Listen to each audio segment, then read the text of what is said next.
All right, let's jump right in. We're going to tackle a really big and honestly pretty unsettling idea today. What if everything you've learned about how major wars start is wrong?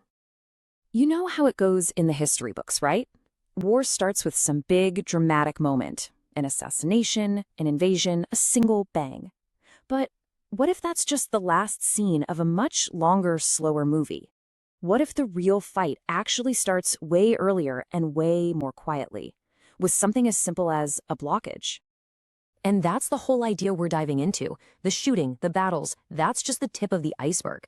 What we're saying is that it's the explosive ending to a resource war that's been secretly brewing for, get this, maybe a decade or even more, totally out of sight.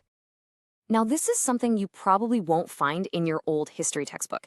Seriously, they love to focus on the big political moments, the ideologies, the grand speeches, but they almost always miss the slow, grinding economic fight for raw materials that was happening in the background, setting the entire stage for the explosion to come. Okay, so to really get our heads around this, we've got to go back in time. Let's look at the biggest conflicts of the 20th century, because this exact pattern played out in a huge way. Think about the years just before World War I. The world's great powers were caught up in this absolutely desperate race. They needed tons of iron and coal for their factories, their warships, their artillery. They had to have nitrates to make explosives. And then a new player entered the game, one that would change everything: oil. And right here, this is the tipping point. I mean, finding all that oil in Persia was a big deal for sure. But the real shockwave, that happened when Britain decided to switch its entire navy, the most powerful fleet on the planet, from burning coal to burning oil. Wow. That one move changed the whole game.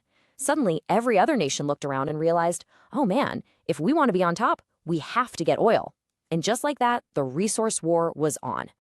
All right, fast forward a bit to the lead up to World War II, and you can see this whole pattern just getting more and more intense. Nobody forgot the lessons of the First War.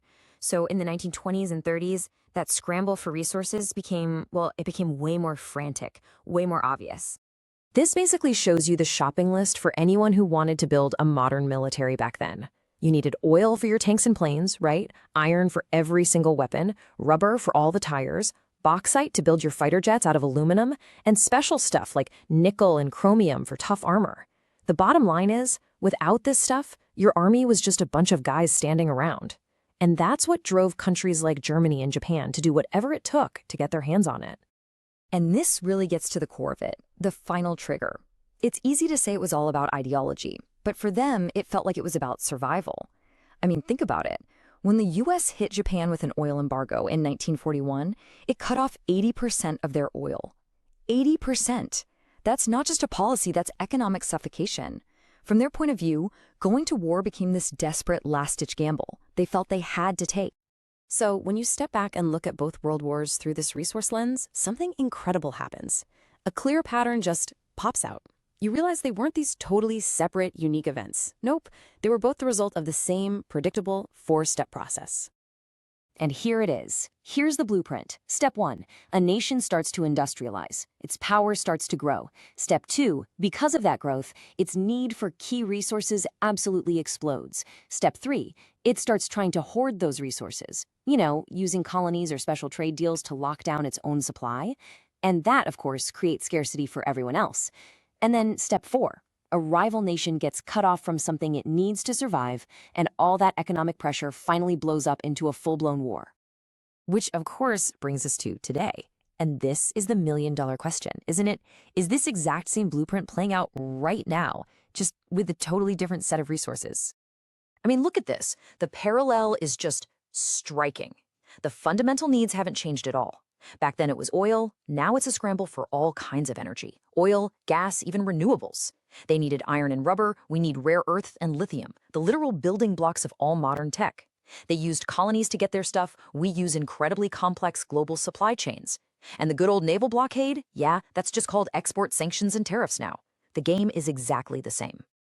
See, the goal is identical. You want to suffocate your rival. Cut them off from the goods they desperately need to function. The only thing that's changed is the method. Instead of a physical wall of warships, you now use a regulatory wall of laws and trade rules. It might look cleaner on paper, but believe me, it is no less aggressive. So, what are these new strategic resources we're talking about? Well, let's start with something called rare earth elements. You might not hear about them every day, but they are the secret sauce in basically everything important.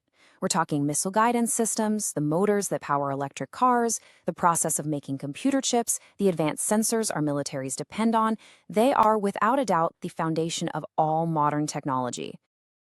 And this right here reveals a massive modern choke point. See, it's not just about who has the mines. It's about who can refine the stuff, who can turn the raw dirt into usable material. China's overwhelming dominance in refining puts them in a strategic position that's, well, it's almost exactly like controlling the world's biggest oil fields 100 years ago. It's a huge lever of power they can pull whenever they want. And okay, if rare earths are the new oil, then you can think of semiconductors as the new factories. These tiny, tiny chips are the brains inside every single piece of advanced tech we use. Your phone, your car, an F-35 fighter jet, all of it. So controlling the ability to make these chips, that's the 21st century version of having the most powerful industrial base on the planet. So when you put it all together, you realize we're heading down a path that looks very familiar, and frankly, pretty unstable. The parallels between the old scrambles for resources and the new scrambles for technology, they're not just interesting, they're a huge warning sign. But you always hear the counter-argument, right? The optimistic take.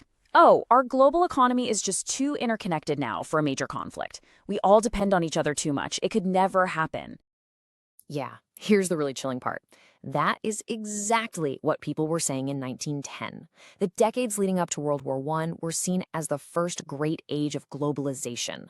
Everyone was connected, and that interconnection didn't stop the war at all.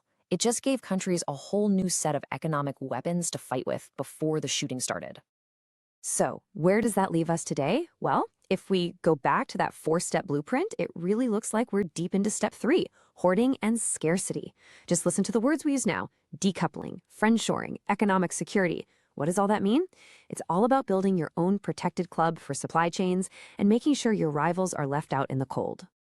At the end of the day, the weapons have changed. It's not battleships, it's export controls. It's not naval blockades, it's tariffs. But even though the tools are different, the goal, economic suffocation, is exactly the same. And that leaves us with one final, really uncomfortable question. If we're walking down the exact same path as before, why on earth would we expect to end up anywhere different?